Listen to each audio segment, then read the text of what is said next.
Actually, do you want to share it into the group? Yeah, sure. Sweet.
Okay, Lego. G'day guys, welcome once again to the Tripod where we break down every single NRL game every week from a betting perspective. We're back on the winning track, 14-10 last week, and looking forward to round 23 in the NRL. Only 3 weeks to go, and what should be a pretty fun run home. Jacob, what do you reckon? Yeah, can't wait for it. I'm looking forward to nothing more. Or who has plonked on a $10 last week at over 2,000 to 1, and it's going. He stands to win 22 grand. So if you're in our group, and you can follow the link and check out the full glorious bet slip, but he just needs the Panthers and Bunnies to bring him home against a couple of Queensland sides on Friday night. We're going to preview those games very soon. We'll tell you which side of the ledger we're on, Jimmy. But regardless of our best bets, everyone in the group is behind him because $10 into 22 grand is the stuff legends, and he's already said he ain't cashing out. Yes, and it's not just any regular pod member. Jimmy Gore had the nickname for a little while, Jimmy Podgore, as his Facebook page. We started this 5 years ago, and I'm pretty sure he was like almost one of the first 10 members in our group. So he's been there from the very beginning. It would be absolutely fantastic if he was to cash that one. $10 into 22 grand, like Jacob said. And not only that, he's sweating on that one, and the rest of the pod group can be sweating on that one as well. But he's also posted another one up for the lads. I think that one is a similar one, around 1,000 to 1. 1,000 to 1 as well. So you can see that one and in the on group. top of that, people have pulled our leg, and we're going to be giving 1,000 to 1 as well, because I think Jimmy made it look easy, so now people think we can do it. So there's nothing to lose. We're going to give the group a shot. We're going to give our best. I think we're going to have a couple of cameos from some of our favourite group tipsters to throw in a tip, mix it up, sports and even racing. We'll have a shot as well. So our 1,000 to 1 will be coming up. Look for that in the next day or two. Indeed, we will. And let's kick off the round. First of all, we have the... Oh, it's so grim. I've got like this pop-up. Anyway, all right, I've fixed it. First up, we have the Eels laying 7.5 points, hosting the Bulldogs. 36.5 is the total. I was on the fence in this one. Jacob has twisted my arm around to the Bulldogs, and I'm fine with it. Like I said, I hate the Bulldogs at the start of the season, but the Bulldogs have given me less and less reason to hate them over the past, 7 weeks? Are they 5 from 7 in their last 7 games, or are they 6 from 8? Something like that. Look, when you're a team at the bottom of the ladder, I can understand not putting in effort towards the back end of the season when you have nothing to play for. The Bulldogs have been one of those teams, but this is not just a fluke anymore. They are putting in good effort after good effort. The coach has got them playing very, very solid football. I understand that the games that they're winning are not by a margin. They don't score a shitload of points, but that's just how the Bulldogs operate. But they are putting in good effort. And, when you look at these two teams, yes, obviously the Eels, they are the better team. They are the more talented roster, and they have a lot to play for here. They're still, an outside shot of making the top 4. But in saying that, getting 8.5 points, I understand the Eels have a good home field advantage. I think they're 7 of 8 at home this year. But you don't give as much credence to home field advantage when there are 2 Sydney teams playing, because they don't have to travel as far, etc. So, in saying that, I think the Bulldogs can turn this into a grind. And from an Eels perspective, they're just going to want to squeak out here with the win. Points differential doesn't mean too much to them. So, I think this can be a close sort of grinded out game. And the way the Bulldogs have been playing lately, it's not a stretch to imagine that they can win this game. No, and this is not really a bet against the Eels. We like what the Eels are doing. We've been on the Eels probably the last 3 weeks, and we've cashed a ticket. They've covered the spread. Junior Paulo back in the team, but Moreira's out. He's never been as favoured by King Arthur. I love the combo, to be honest, the Eels. Mahoney, sorry. It should be Mahoney. Who's pulling the It strings, should be Mahoney. And Gutho. Like that Mahoney 1, 7, and 9. You talk about your spine, but Moses is such a dominant half. Those three controlling games. Look, they haven't missed Fergo, who was their best player for the first half of the season, but I wonder if one of these tougher games they will miss him a bit. Because have had some soft kills, I feel. Like, you got the Titans last week, they played the Knights, they played the Dragons. Like, so maybe they're a little overinflated. The Dogs getting no respect, as you mentioned, 5 out of 7 wins, all as underdogs, and we're still getting a good number of points. They'll be up for it. Look, a guy like Jack Cogger has played really well, but, I mean, Foran came in and was really classy in his return last week, and yeah, they're playing such solid footy, and I think they'll be excited to play at Bankwest. I think we take the points. Indeed, we will. And we've got 3 best bets at this stage. We're going to take the Bulldogs plus 8.5 points for the game. That is $1.90 on Sportsbet. Staying on Sportsbet, we've got the Bulldogs plus 4.5 points in the first half at $1.85. And we're also going to take the Eels to not score 3 unanswered tries. That is $1.87 on Bet365. Let's move on to the Friday games. The early game, we've got the Cowboys plus 2 hosting the Panthers. 38.5 is the total.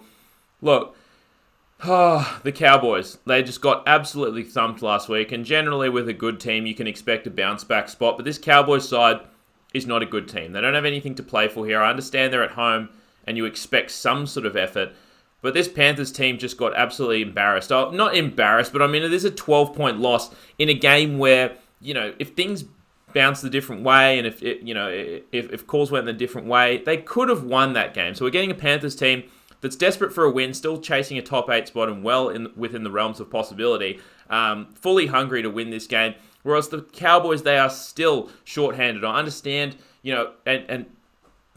all thoughts and prayers go out to Matt Scott. By all accounts, it's not as bad of a stroke as you can have, but even so, it is still a stroke. So look, well wishes to him, and I understand that the team could rally around and put in a big effort for him.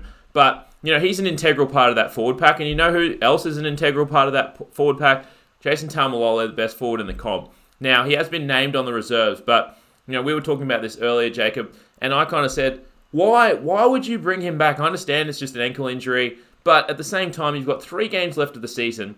He is on a 10-year contract. He is your best player and the future of your team. You are completely out of finals contention. So, look, if I look at this logically, I think there's no way that you would risk Taumalolo. Just put him on ice for the rest of the season. But certainly, in this game in particular, I can't see him playing it. Even if he does play, I still think that the Panthers win this game. And I think there's more chance that he doesn't play, that's for sure.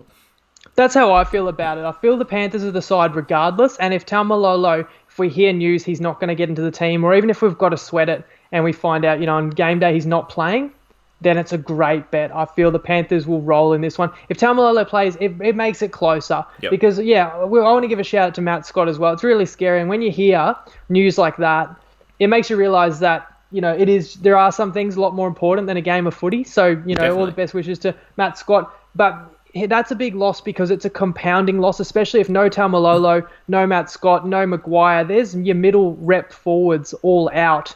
And the secret of the Panthers team is they've got an awesome forward pack. Yes. People have forgotten because Kikau got suspended for a couple of games. And then who have they come up against recently? The Dogs. The Dogs don't make your forwards look good. The Sharks have a good pack and the Panthers got on top. The Broncos won the game because the Broncos have an awesome pack. But the Panthers pack can actually get the upper hand in this one. I know they've dropped Mansource, but again, they've got good depth with the outside backs. Like, they've let go Wateni Zalesniak, Wonga Blake this year. Just let them walk. But you bring in guys off the reserves like To'o and Naden, and they're slotting in as good first graders. There's enough to win with, and Panthers need the win. So we'll lay them with a short number. You'll be happy to hear. Jimmy, that'll get you to your 12th and final leg for 22 grand. Jimmy, he's in the comments. I can see him there. That'll get you to your last leg. But we are taking 3 best bets on the game. At this point, Panthers minus 1.5 points for the game. That one is $1.84 on Sportsbet in the other markets. We're going to take the Panthers team total over 19.5 points. That is $1.85 on Sportsbet. And we're going to take the Cowboys under 8.5 points in the first half. That one is $1.80 on Sportsbet as well. Moving on to the late game on Friday, another cracker. Broncos plus 1.5 points, hosting the Rabbitohs. 38.5 points is the total. I guess a few injury news and suspension news, I guess, for these teams. You've got Tavita Pengai obviously suspended for this one, but you do get Matt Gillette back, you get Alex Glenn back, and obviously Jake Turpin suspended for the one game as well. On the Rabbitohs side, you've still got Tom Burgess out, but Sam Burgess has been named, and I do expect him to play in this one. I actually would lean to the Rabbits in this one. As you see on the screen, we don't have any best bets on the game so far. But look, this is what we've got here. I understand that the Broncos have a strong home field advantage at Suncorp. We've got them coming off a 12-point win over the Panthers. We were on the Panthers in that one. And I think a 12-point win in that one doesn't quite accurately reflect how close that game was. I think the Panthers had certainly a lot of chances to be close and possibly even win that one. So I think a 12-point win is probably slightly phony if you look at the game as a whole. On the contrast, the Rabbitohs, this is a massive bounce-back spot for them. They were embarrassed. They put in a terrible performance against the Bulldogs, and I think this is a great spot for them to bounce back. I still do think that they are the superior team, and despite the game being at Suncorp Stadium, I still think that the Rabbitohs have enough to get the win here and get Jimmy Gore's multi home. Well, I mean, I definitely think the Rabbitohs have a better chance to win the comp than the Broncos and are probably the better team. But, if you saw the game against the Dogs, like Sammy Burgess pulled up lame there and that was a quad strain. Like they're saying he's going to be racing the clock to be fit for this. And that's a huge difference if he's in or out. That's close to Taumalolo level of how much his team relies on him. Yes. Reynolds is dealing with the ongoing back spasms. They lost Braden Burns. That's a big outside back loss. Sad for him to have another hammy injury. They're still waiting on Alex Johnston. So, I mean, if he was in this team, different story as well. We've spoken about how they're not as potent out the back. Where are they potent? You still got Cody Walker and Damien Cook, but they need to get behind a forward pack that's getting the ascendancy. That's not what's going to happen in this game. Brisbane, at home, losing Pengai Jr., I think, is offset by Gillette and Glenn back in the team. Still Payne Haas and often Gowie and Fafita. And confidence and a momentum. And we should probably mention these teams played earlier in the year, and it was a huge storyline. It was Seabold versus Bennett and everything, and they got blitzed off the park, the Broncos. It was 18-0 earlier. I think Cody Walker had all 3 tries, and they blew them out. And in that game, the Bunnies were hungrier because the Bunnies were the ones spurned by Seabold. He walked out on them, and Bennett was the one pissed off at Brisbane who didn't want him. There was all the motivation, but now I wonder if it flips. Like, that's in the past, and actually it's Brisbane who got embarrassed who, if anything, might feel they owe the Bunnies one. The Brisbane, I could argue, have the better outside backs and the better forwards. The only concern would be the halves, but the good thing about Brisbane halves, apart from having Darius Boyd, is like Milford still comes in and plays on the ball, still kicks. McCulloch's the guy who's got experience at origin level, who helps with the playmaking. O'Sullivan, I'm keen to see what he can do. He's come from the Roosters. He was hyped up when he came to Brisbane. So I think Brisbane, for a number of reasons, is the side and gets a win. I'm sorry to say to Jimmy, but that's just my read on the game. Oh, no, Jimmy, and I totally get where you're coming from, Jacob. At the same time, I do believe that I don't like to overreact, and I think that the Broncos played one of their better games, certainly one of their better games of the season. The Rabbitohs played one of their worst last week. Let's move on to Saturday. We've got the Sharks laying 7.5 points, hosting the Warriors. 41.5 points is the total. The Sharkies will obviously be hungry for this one. I understand it's a bit of a shorter turnaround and whatnot after beating the Dragons in what was a pretty ugly game, as Jacob mentioned last week. We had a flyer on the Dragons in that one. It didn't come off, but look, the Sharks are obviously the more talented team here. They're at home and they will be hungry to win this one. The Warriors is another story. Obviously, after getting blitzed off the park by the Roosters, you expect a bounce back spot, and we have seen that happen in the past this year, fairly recently, where they came out and beat Manly as big dogs after getting blitzed the week before. But that was at home, and I think this is a different story. This is also a different Sharks team that we've seen in the first half of the season. They are starting to get some momentum here, and I just think that in the back of my head, I understand that 7.5 points is a lot, but in saying that, I struggle to see, well, not necessarily struggle, but I have grave concerns about the Warriors' effort in this one, having to travel to Shark Park and play what is a fairly informed Sharks team when the Warriors are, for all intents and purposes, out of the 8. They're not going to make the 8 here. So Motivation has to be questioned here. I understand that they have put in effort before, like against Manly when they were basically out of the 8. But I just worry about this Warriors team. I know they're a confidence team. They tend to play a bit better off wins, etc. So I just, they should you'd expect them to bounce back here, but I'm not confident at all in it. No, I hear you. It's like, what Warriors team's going to show up to this one? And isn't that the classic age-old story of the Warriors? That, True, you could have a PhD, you wouldn't know who's going to show up for sure. Whereas the Sharks will. Since Wade Graham's come back in this team and their backs are against the wall where they don't have any more wiggle room, they need to keep winning games. They get that, fortuitous, bounce and call at the end of the Dragons game, keeps their season well and truly alive. Everything's in front of them. Now, they lost Matt Moylan to the hammy injury, but they can cover that in the short term with slotting Dugan back to fullback. They've got a few outside backs, and Fafita back in the forward pack is as big of an impact as well. They've missed him a little bit. So it's a strong Sharks team, and I feel like we saw their capabilities against the Dragons. When they needed to defend their goal line, they can. This is a tough unit.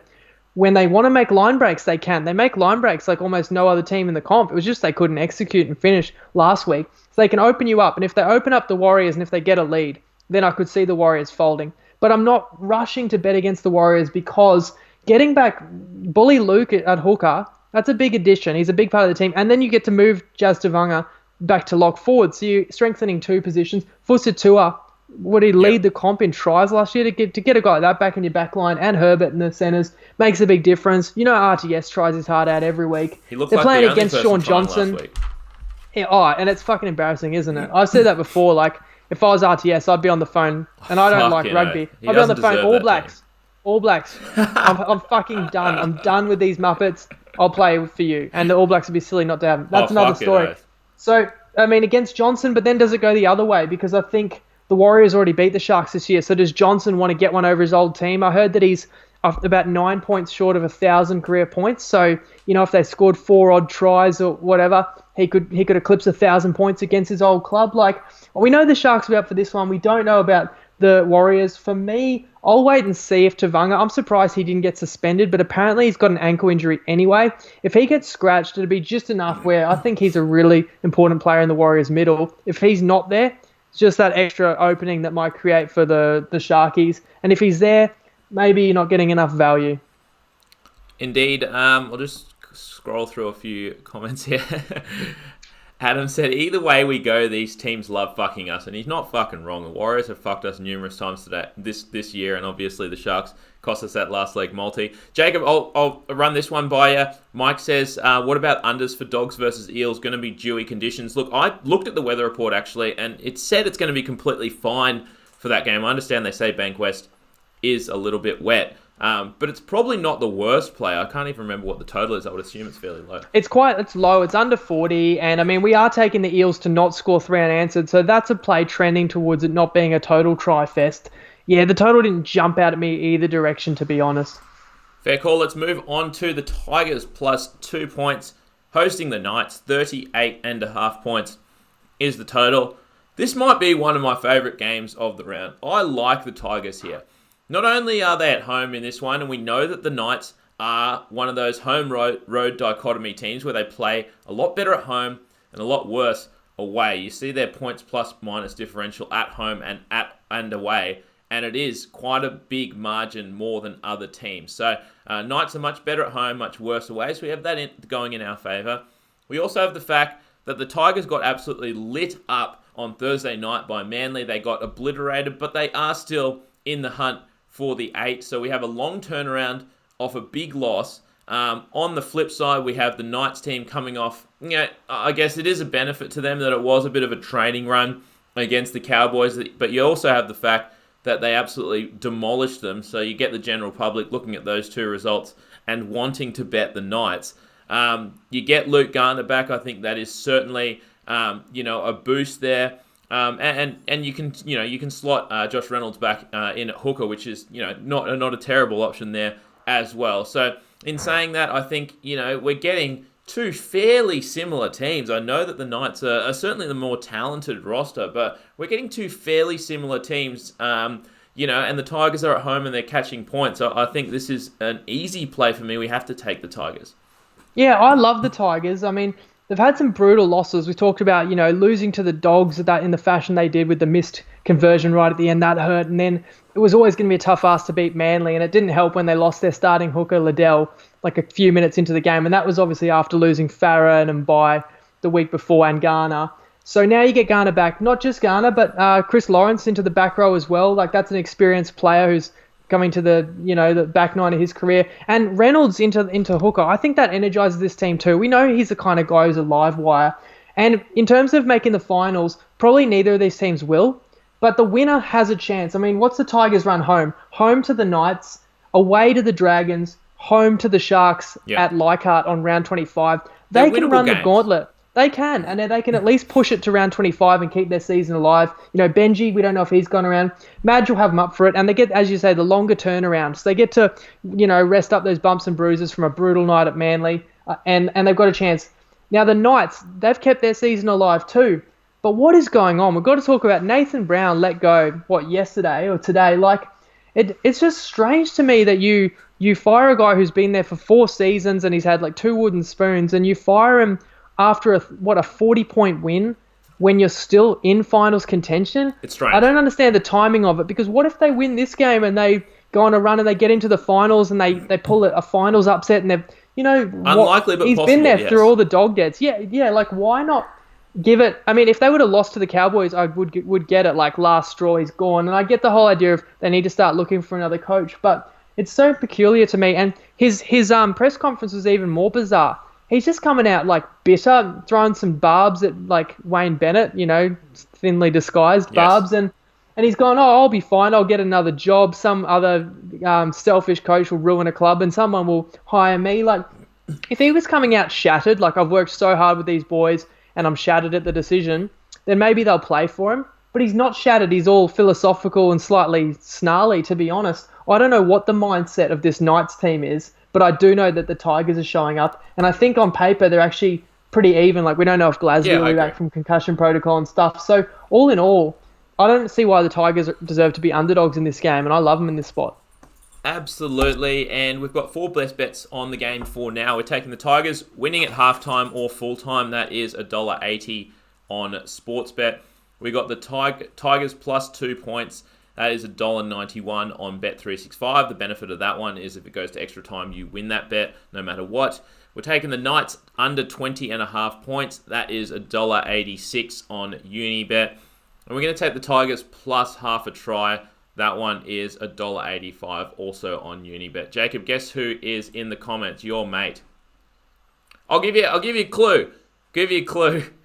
The one that stood out to me was, how was England? Suck a lot of dick.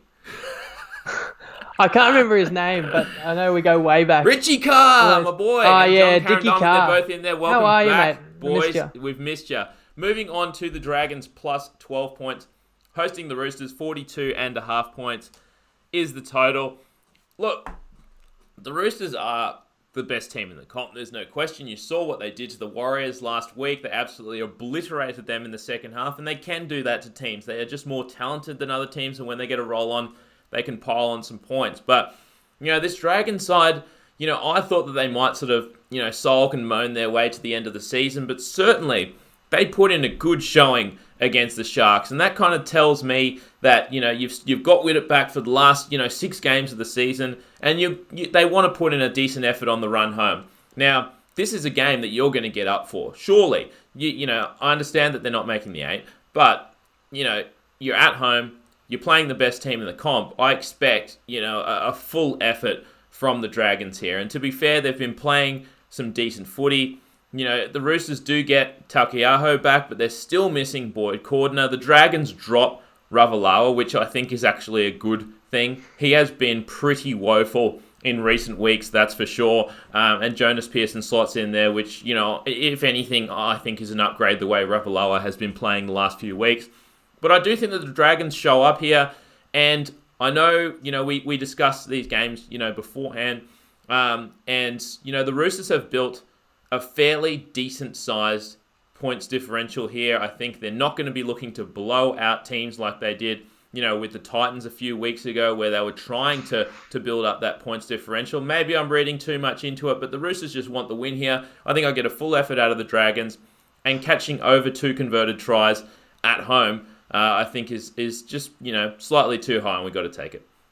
Yeah, I mean, you had to be impressed by the grit and grind and the effort of the Dragons against the Sharkies, a good side that was opening them up, and Sharkies could have run away with that, but the Dragons hung tough, and Dragons had a chance to win. And if Ravalawa doesn't get the ball off a scrum and decide to take everybody on the short side, first tackle, and tiptoe the sideline and turn the ball over, he's been bad lately. They might have won that game, and he might still be in this team now. I mean, Ben Hunt, Kaufusi, Frizzell all got concussions last game, but they're all cleared to play, so that helps. What about a guy like McInnes? I know we shouted him out in the recap for the tackle of the season. He leads all dummy halves and dummy half runs, and he leads them all in tackles as well. I mean, he's inspirational, as is Widdop. So I like what I'm getting in the Dragons playing at Jubilee. Now, what can you say about the Roosters? I mean, they're clinical, and they can beat anybody in on their day.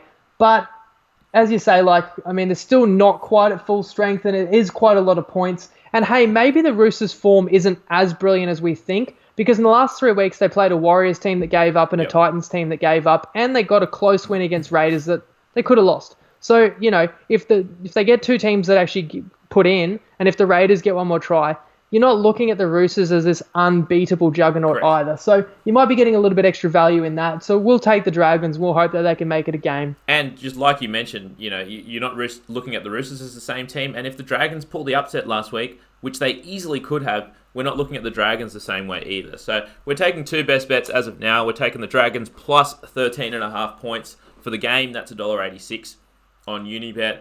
And we're going to take the Dragons plus 6.5 points in the first half. That one is $1.80 on Unibet as well. Let's move on to the Storm, laying 19.5 points against the Titans. 44.5 points is the total. And you know what? I wrote these notes or these graphics up about an hour before the podcast. That line has now shifted to 20.5 points. That is the highest line of the season, and with good reason. I mean, the Storm, are arguably the best team in the comp. I mean, obviously they are top of the ladder at the moment. And the Titans are, without arguably, the worst team in the comp. So I can see the Storm absolutely pummeling the Titans here. And not only that, I know that I harp on this, and I probably am looking too much into it, but the Storm are 2 games ahead on the top of the table with 3 games left. They're not going to get caught. But if they put a score on the Titans, they're 45 points plus minus above the Roosters. If they put a score on the Titans, they can max chill for the last 2 weeks. And they probably won't max chill, but at least it gives them that option. And the Titans have given me nothing over the last 2 months of the season to believe that they will do anything other than fucking lay over in this one. I mean, they came out a couple of weeks ago and said we're going to put in a solid effort. What do? Well, yes, they scored 28 points, but they let in 40 against the Dragons, and then they put up a stink bomb the week after as well, and that's after coming out publicly and saying we're going to put in, and, the 4 to 6 weeks before that were terrible as well. So, look, although, I said I liked the over in this game because it is Sunday, it is 2 o'clock, it's going to be nice and sunny there in Melbourne, and there probably will be a lot of points scored, but you're right, Jacob, I can't see the Titans scoring a shitload of points, so that's why we think that the Storm will absolutely cruise in this one, and that's why we've taken the over for the Storm. Yeah, the Titans played the Eels. We were all over the Eels, and they fought hard first half, but the Eels just ground them down, and then second half it opened up, right? And it's just you lost by, 30 points at home, The poor Titans. And nothing could have been worse for the Titans than then watching the Storm lose the following day, because they know they're in for it now. Yeah. You don't need to talk about points differential, motivation. The Storm are going to fucking obliterate the Titans here. Maybe we should just be laying... If it was 19.5, we would have taken that. Maybe we should just be laying over 20. It sounds crazy. I mean, I guess if you're going to be cautious, the Storm were a 16-point favourite at home to the Warriors and won the game by 1. They were a 16-point home favourite to the Dogs and only won by 6. So, I mean, okay, yeah, nothing's a guarantee. Your boy Cardi's been dropped from the Titans, so that's going to be a plus. Win. Nathan Peets, he's a small guy, but he's playing in lock. Jared Wallace is back on the bench. Funny, I listened to the press conferences, and Craig Hodges, the standing coach for the Titans, was not impressed that Wallace decided to stay with his newborn child and not play. He's like, oh yeah, he had a kid a few days ago. He's perfectly fit, but his decision was not to play. And he was not happy about it at all. But there's people on this Titans team don't even want to play for him, so we don't want to bet on him. No. And we usually take underdogs. We want no part of the Titans. We'll see what we can get. It's hard to get much value on a favourite that everyone knows will win, but the Storm will win. They've picked a full-strength team, and Brandon Smith's back. So what else do you need to say? And honestly, we've been trying to pick spots where the Titans will show up all year long. You know, playing against the Storm, playing against the Broncos, playing against the Roosters, and they haven't shown up every single time. You could try and find another fucking needle in the haystack reason for them to show up for this one, like Michael Gordon back playing at fullback in his last season. But at the end of the day, it's just a complete talent mismatch. So, look, we've only got one best bet on this one so far. We are going to take the Storm to score over 5.5 tries in the game. That is $2 on both Neds and Lads. And we may have more Storm plays in the Tripod app tomorrow. Last game of the round is an absolute cracker. We've got the Raiders laying 4.5 points hosting Manly. 40.5 points is the total. And quite honestly, this game could be the deciding factor in who makes the top 4 and who doesn't. Two pretty informed teams, as we've seen last week with the Raiders, with a ridiculous comeback over the Storm. We were on the Raiders in that one, and that was one of the best, probably one of the better betting victories that we've had at 18-0. That looked completely out of the equation. But the Raiders have just put in effort after effort, all season long. I can't even remember the last time the Raiders played a bad game. But on the flip, I'll tell you when it was. They went to sleep for the final 20 minutes in Darwin, and they blew like a 16-0 lead to the Eels. You're right. But other than that, if it wasn't for that, they've been killing it for the last like 2.5 months. They have been one of the most consistent teams of the season, that's for sure. And Manly hasn't been that way. Obviously, they had a lot of injuries early on. They had a lot of players out through Origin, etc. So they've had a lot of disruption. But these last few weeks, they've been a fully healthy team. And we said, once this Manly team is fully healthy and they get, they have Cherry Evans back, they have the Travojevic brothers back, they are one of the better teams in the comp. And certainly you could argue they are a top 4 team when fully healthy. And I do believe that. I also think, Manly is going to be fully up for this one. I understand that they, got a nice win over the Tigers last week. They get that extra time to prep. It was a pretty easy win for them. So you have 2 extra days preparation compared to the Raiders. On the flip side, you have the Raiders, like I said, with 2 days less preparation. But not only that, they played a fucking ridiculously physical game against the Storm. And it takes more out of you as well. Not only playing against the Storm, there is a trend that, teams that do play the Melbourne Storm don't do very well against the spread the following week because the Storm are such a good defensive side and very physical game. But not only that, when you're chasing points, it is also, it takes more out of you chasing points, that's for sure. So that certainly was a very, very tough game for that Raiders team. I could see this being a bit of a letdown spot. Even though they do need the game, I think Manly needs it more. And, I think these teams are fairly evenly matched. I understand that the Raiders have a fairly strong home field advantage at given 2.5, 3 points. But even so, I think Manly is equal to the task here. They're, you could argue just as good, if not slightly worse than the Raiders. And catching 4.5 points, I think, is a solid line here. Yeah, I agree. There's also a stat that after you play the Storm, your ears are 15% more sore than against other teams. I don't know let's not forget as well, they played the Roosters the week before. So you talk about like a double header for the Raiders if they are going to come into this one slightly sapped. That's the 2 teams of the decade that you've just come up against, and you've gone to war with both of them. So you're right. But I think at home, talking about, how important this game is for both teams, because it's 3rd versus 4th, but the Raiders not only, this is a losable game, they got to go to Shark Park next week. So it depends what happens with the Bunnies on Friday night, but especially if the Bunnies win, that's instant pressure on both these. You think about how good the Raiders are, there's real belief they can win the comp. In 2 weeks, they could be out of the 4. So they can't muck around, they can't rest on their laurels. I mean, that win against the Storm was unbelievable, you can't say it enough times. I mean, have the Raiders had a better win in the last 20 years that you can remember? I feel like even finals games they've won, like early weeks in the finals. I just mean like as a fan base, even including finals games. Really, that's like the greatest victory for them. It really, stamped their authority. But in saying that, Tapine out, Sutton moves in, Young starts. It's still a very strong team. Manly retain the same 17, and that extra rest is important. Sirenen's still not back in. But what I love about this game as well is that I think it's going to be a cracker. And when you think a game will be a cracker, you've got to take the underdog when you're getting plus 4.5, or in fact, we're getting 6. Actually, I had one more stat that I just need to throw out there. Josh Hodgson has 12 one-on-one strips this year. Now, we can talk about the strip rule, whether we like it. No, don't talk it's about not really... it. We could go all night. No, you're out now. You're out. You got to move your fucking thing. I can't hear you. No, hear me? You're back. You're back. More quiet than before, but you are back. They're not really one-on-one strips the way that he does it, but this is the stat I have to tell you. 12 strips this season. The next closest is 11, which is done by the Melbourne Storm. So he's got more strips than any other team, and the only team closest to Storm. And it's ridiculous. He's got more strips than 15 other teams. So that's mental, the way that they're utilising that. The Raiders have more than double the number of one-on-one strips, and that's changing the game. And, hey, it's working for them.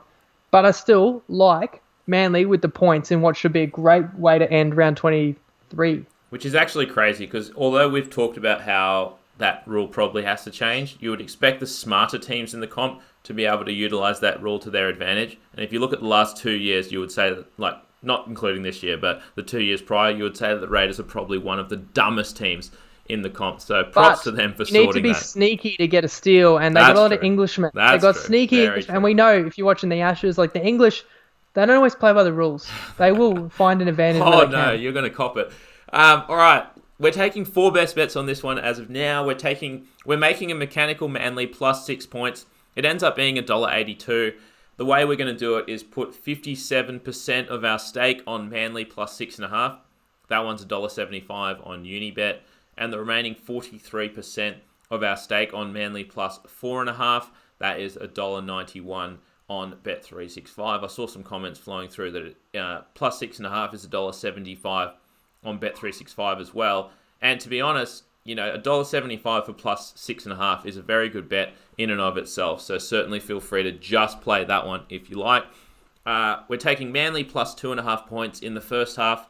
That one's $1.82 on Bet365. We're going to take the Raiders to score 3 unanswered tries. No, that is $1.87 on Bet365. And we're going to take Manly to score over 6.5 points in the first half. That one is $1.90 on Bet365. And that's going to wrap the week up. You can't see the comments. You can watch them after. But I knew that your England comment would get some interaction there. So, look, thanks for tuning in, guys.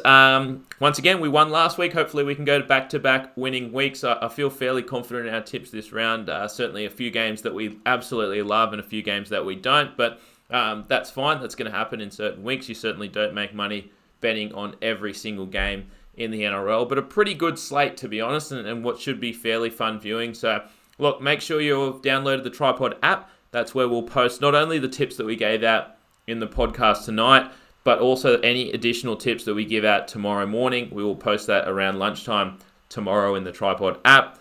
And then likewise, make sure you're in our group, Tripod Punters Tips Forum. That is on Facebook, and there is a link in the description to this video. And if you hate looking at our faces while listening to the pod, certainly feel free to subscribe to our podcast. You just search Tripod NRL Betting Podcast on wherever you get your podcast, and you can listen to us without having to look at us, which is certainly a more enjoyable evening. Jacob, anything you wanted to add before we get out of here for tonight?